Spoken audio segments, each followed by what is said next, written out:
प्रति किलो काय भावाने विकले सगळे तुम्ही हळद? आम्ही 250, 300, 260, 280, 270, 300, 250 मध्ये विकली म्हणजे जाते. 250च्या पुढंच हो मग आपण कमी कमी 250 धरू शकतो ना. हो हो 25 चौक 100 आपली कमी करू 100च्या ऐवजी 7-8 लाख रुपये आराम झाले. हळदीचे मालक आवरले जात नाही.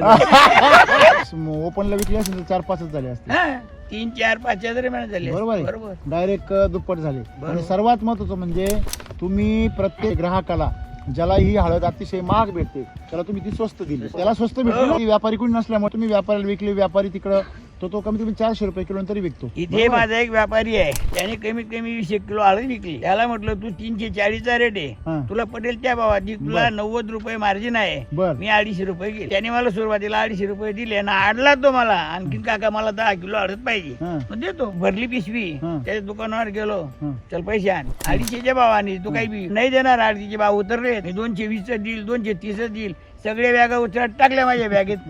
गेलो घरी घेऊन. बर.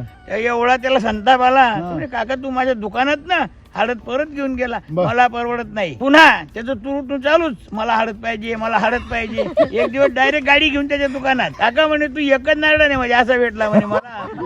अरे 5 किलो मागे 100 रुपये कमी दिले असते. नाही तुला 230 ने दिली की माझा दुसरा एक बोकांडी येऊन बसेल. तत्व सोडायचे नाही. बरोबर. तू घेऊ नको दुसरी ती तुझे पाकिट भरलेले आहेत ना बुसकाट वासकाट हा. ते वापर. मी देणार नाही. भेसळणी म्हणायची आपण. नाही भेसळ नाही म्हणतो. बरोबर.